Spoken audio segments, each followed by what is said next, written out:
Hey, what's going on, guys? Kalamazi here, and today's video is going to be talking about Warlock talent builds and I guess updates to those builds that have happened over the last couple weeks or so, with the changes coming in, the buffs, and all that happening. I've also been pretty busy with Mythic and Shrek Prog. The boss is now dead, thankfully, so getting back to doing some keys on stream a bit more often and all that. And the last video I put out wanted to, I guess, elaborate a bit more on those talent builds. Some have changed a little bit for Destro, some for Demo. Half the same for the most part, but I want to cover both hero talent builds for each spec, or every spec, and, well, yeah, go from there.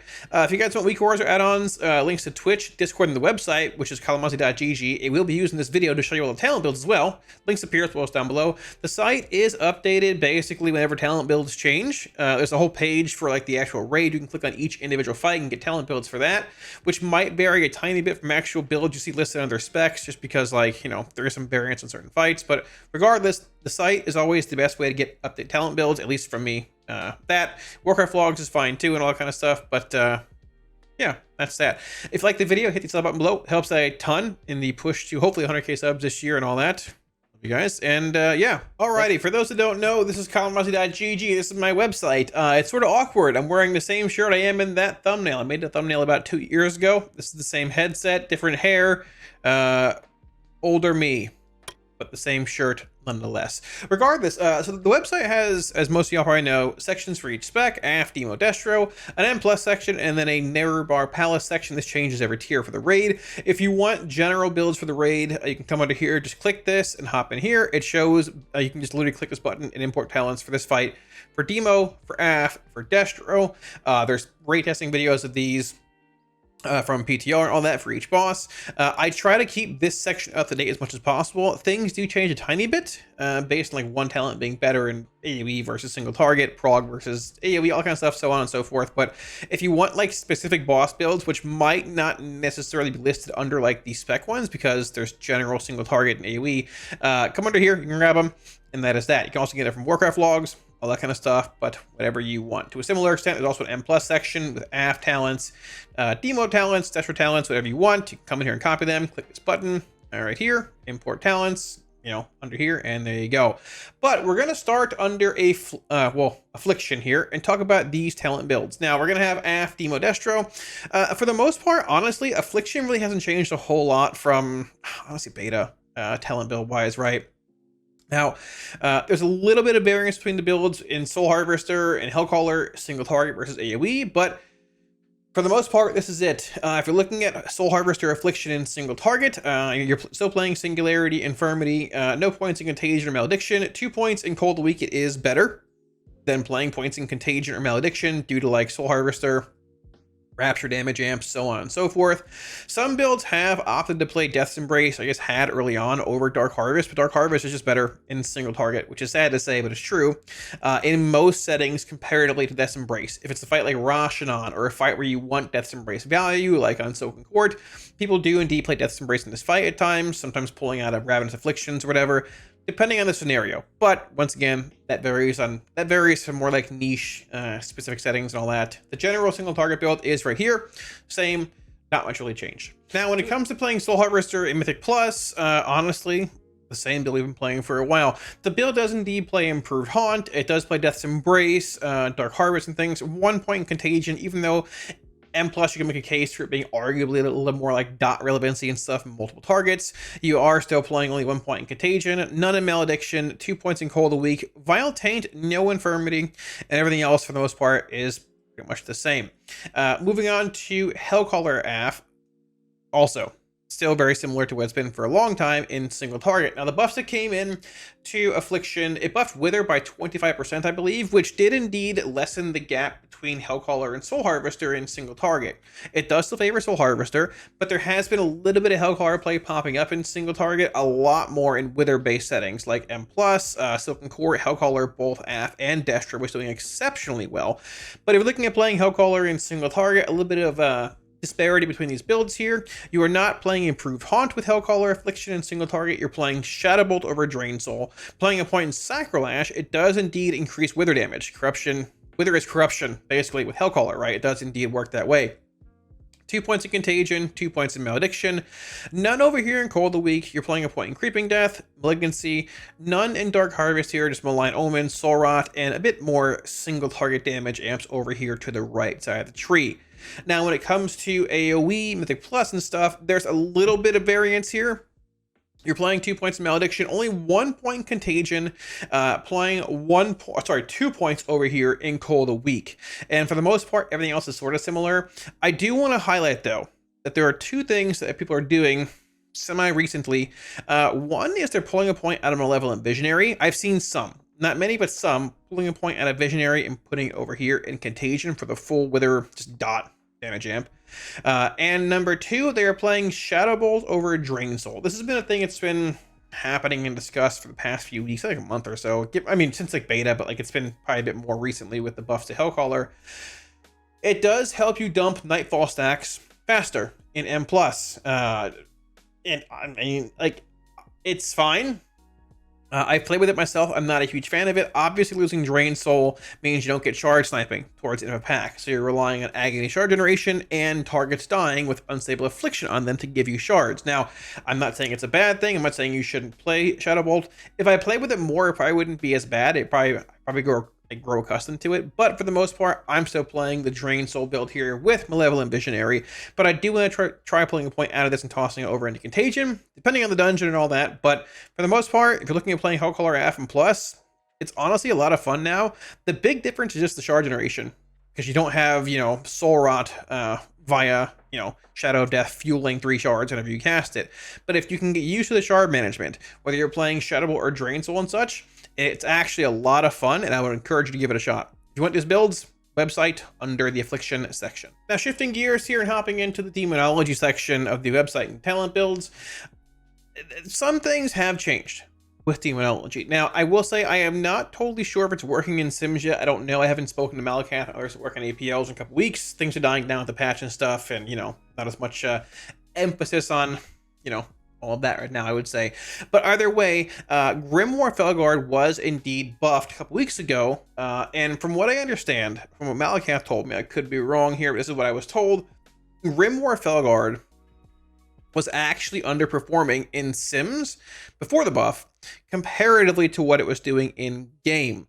So essentially, it was doing more damage in game than it was in Sims. It was likely still worth it regardless, even before the buffs. So that means that it is exceptionally now worth it when it comes to Demonology in single target. And this is, for the most part, the build that most everyone's playing, well, in those current settings.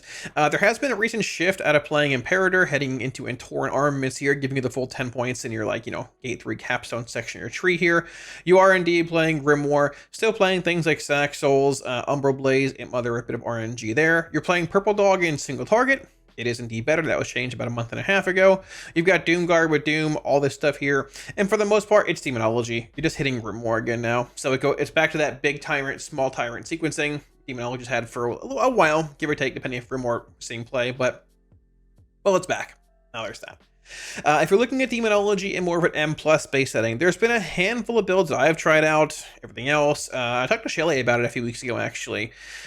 And this was the build he had sort of landed on. Honestly, this is probably the best overall universal build. Obviously, Shelly's very good, all that. I was playing the build that had points in Grimoire and Felsunder. It was playing Grimoire, Felsunder, I believe I think I had a point over here. So I had a point somewhere. Oh, in Shadow Invocation. I had pulled out of Umbral Blaze and Imp Mother and gone Shadow Invocation and Felsunder. Now, that build did sim a bit higher overall in AoE. It was a bit lesser in single target comparatively to like Umbral Blaze and Pact and Imp Mother, but there's a bit of give and take there. This build does indeed seem to be the best overall universal build. I still hate the fact that you have Imp Mother locked behind Umbral Blaze. I pray to God it's addressed in a later patch, 11.1, but at this point, I would look to play this build in M+. Grimoire is very strong in single target for bosses. ROT value, extensions, all that, plus in AoE. If you can launch Grimoire into a big pack, it can bring a lot of cleave value. You're playing Dreadlash, Demonic Strength, you're playing Wicked Maw. Obviously good. You are playing Red Dog here for Harg. You are indeed playing Doom with Impending Doom and Pact. He does not cleave Doom Bolts. I wish he did, but either way, spreading Doom just like how you did in season 3 and 4 of Dragonflight, is still very strong. The Dooms do indeed still pop, do AoE damage. I don't know if they changed anything in the last in this 0.5 patch a few weeks ago, but I have had multiple Doom guards active. I feel like much more often than I had a few weeks ago, and that might have been a thing that changed, maybe not. But either way, spreading Doom properly, just normal demo stuff. This is the build I've seen most playing, and I concur. It looks to be the best build overall for Diabolus Demonology in AoE and M+. I will say there might be a little bit of variance when it comes to rating and things, like on Olgrax and stuff. Some fights you might want like Dreadlich and things. Maybe you play Purple Dog over Red, based on the damage profile. If that's like the case, I would check the Nerebar Palace section for specific fights, and then go based off of those builds. Now, if you're looking to get into Soul Harvester single target, just honestly Soul Harvester Demonology in general, it feels similar to Diabolus, but I feel like it just doesn't really have any kind of crazy upside comparatively to like some of the downsides you get when you don't have all the Diabolus demons you can queue up and do damage with. Now, regardless, honestly, the builds I've seen most playing in single target and in AoE, like an M+, are the same as the Diabolus builds. Diabolus and Soul Harvester don't really influence a crazy amount of things outside of like Hand of Gul'dan damage, which is buffed, I believe, by your Demonic Soul, and also for Diabolus, it's buffed by Touch of Rancora. There's obviously pet damage from Diabolus, and obviously, casting your Tyrant brings you shards by a Shadow of Death from Demonology, playing Soul Harvester, but for the most part, the builds are pretty much the same thing, and it flows the same way. As Diabolus, you get pet summons, like big demons every 20, 30, every 10-ish seconds, give or take. It was not affected by the changes to Ritual like Destro was in 0.5. It still has like the per shard spent clause on it. And when it comes to Soul Harvester, I mean, you just get like a lot more shard gen. Well, Demonology has a lot more shard gen compared to Affliction, which also has Soul Harvester. So a lot more of your Hand of Gul'dans are being buffed by your Demonic Souls. Whenever you get a Succulent Soul, it spawns your demon in, which does a lot of damage. It empowers your Hand of Gul'dan, and a lot of your damage in AoE and things, even in single target, lies in your Demonic Soul, and not as much your Tyrant, because while you are playing Reign of Tyranny in every build for Soul Harvester and Diabolus, Diabolus has access to Abyssal Dominion, which greatly increases Tyrant damage. Soul Harvester does not. It has other, non-Tyrant based talents. So both are honestly similar, talent build-wise. I think there's not any reason to not play Diabolus at M+, and it's also better in single target, but regardless, whatever you want to play, both of the builds talent-wise are, well, pretty much exactly the same. Alrighty, and finally we're going to get into Destruction here for both Hellcaller and Diabolus. Now, Diabolus is better in single target for Destro. Hellcaller is better in M+, I'd say, overall, in mass AoE. And on fights like Silken Court, Hellcaller Destro is seeing a lot of play as well due to Wither and how strong it is in those settings. Now, I pulled up Warcraft logs here as well to show you like a bit of variance in his builds, because that's just it. There is a bit of variance in Destro builds based on the fight, how much movement there is, if it's a Havoc Cleave fight, so on and so forth. So the website lays out a handful of builds here. You've got Hellcaller, Destro single target, you've got Havoc Cleave, and you have M+ AoE. That is the case for both Hellcaller as well as Diabolus. There are 6 builds here, comparatively to 4 for Aff and Destro, single target and Cleave. When it comes to single target stuff, honestly, the only thing, single target versus Havoc Cleave, the only thing that changes here between this build and this build, basically, pulling a point out of Chaos Incarnate and putting it up here in Havoc. If you want Mayhem instead, like on Silken Court, if you're playing that, go for it. You can do that. The builds are right here. You can copy both if you want. And that's that. Now, I do want to mention, though, a couple talent point choices here. Number 1, these builds are indeed playing Crashing Chaos. Crashing Chaos, comparatively to Reign of Chaos, is a little bit better. I believe about 10 to 15k DPS. Reign of Chaos will have that higher high end versus Crashing also having that lower low end if it doesn't proc as much, or if it procs later into your Inferno window, all that kind of stuff. Crashing Chaos will buff your next 8 Chaos Bolts or Reign of Fires.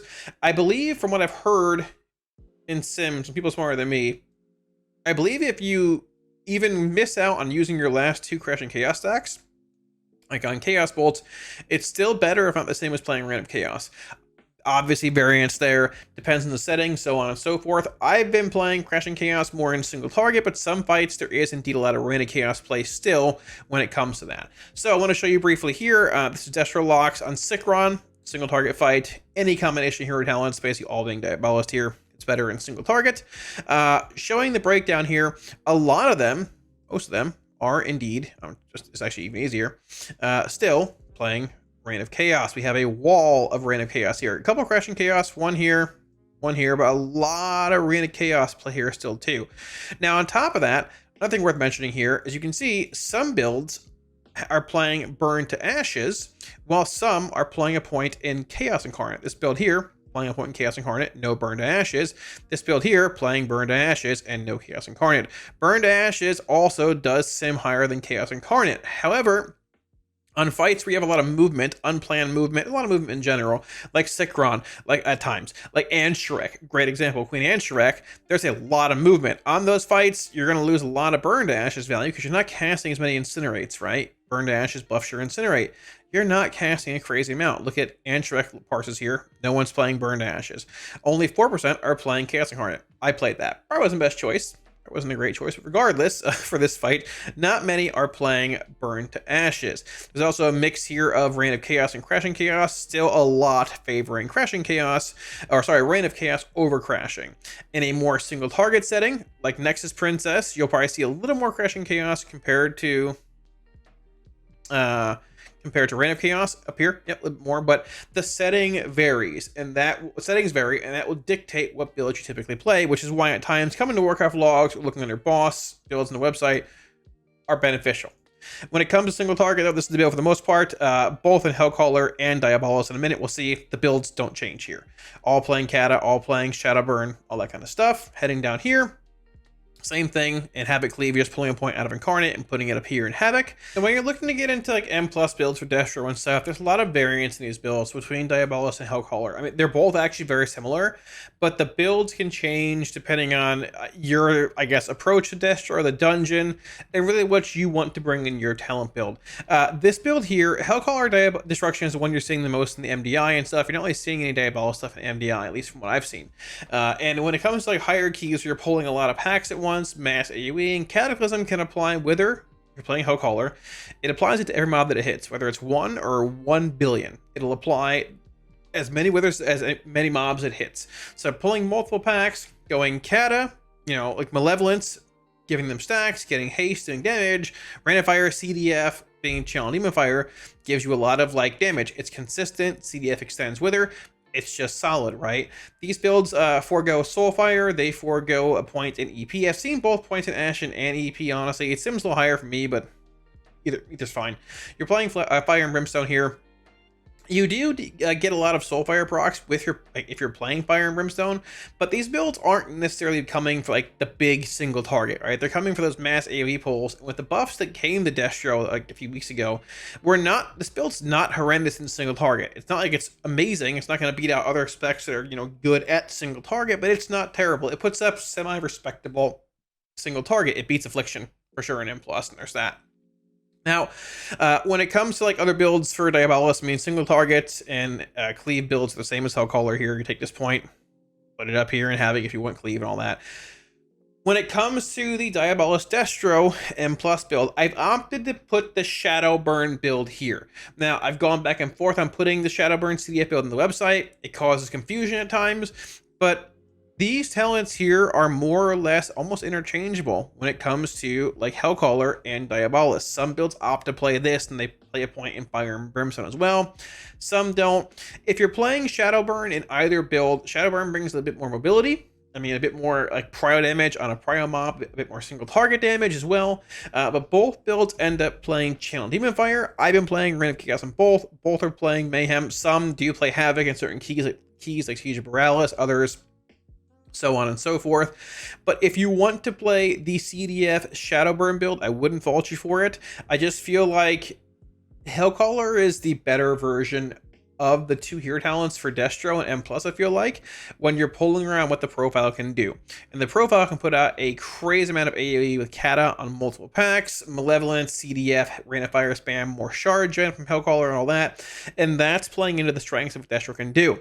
Now, I'm not saying you can't play a CDF Shadowburn build here as well with Hellcaller. You know, you wouldn't be able to play the same points in certain places. I don't believe you play. I think it plays no Chaos Incarnate, no Fire and Brimstone. I think no Ashen Remains, possibly. I think it pulls something else. Oh, maybe no Pyrogenics, yeah. But like this build does indeed play Pyrogenics. It's feeding into that mass AoE that Destro has. And I think if you're trying to like hybridize the builds with Shadowburn, That's okay too. I wouldn't fault you for it. Maybe playing it like a mid-tier key, like an 8, 9, 10, where you don't have those, mass pulls and packs living for a while to get full Hellcaller value. Playing Shadowburn and CDF's fine. There's a lot of variance in these builds that you can do, but I think if you're pulling higher keys, multiple packs, big AoE, I think this is likely the best build you can play.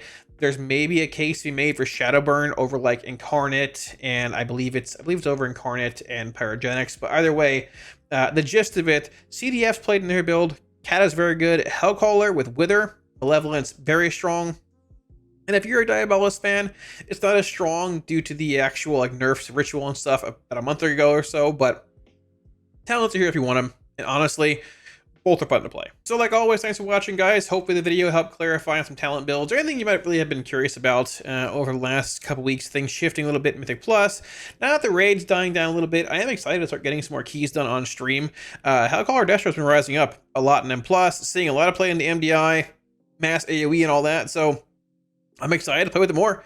The builds are fun. Demo's been doing well in like, I guess, average, mid-tier-ish pug keys, but at the same time, like I said, Destro Hellcaller's been cranking, and hopefully these builds help you guys out, clarify on certain things, a couple talent choices here and there needed some clarification, and well, yeah, hopefully I did it for you.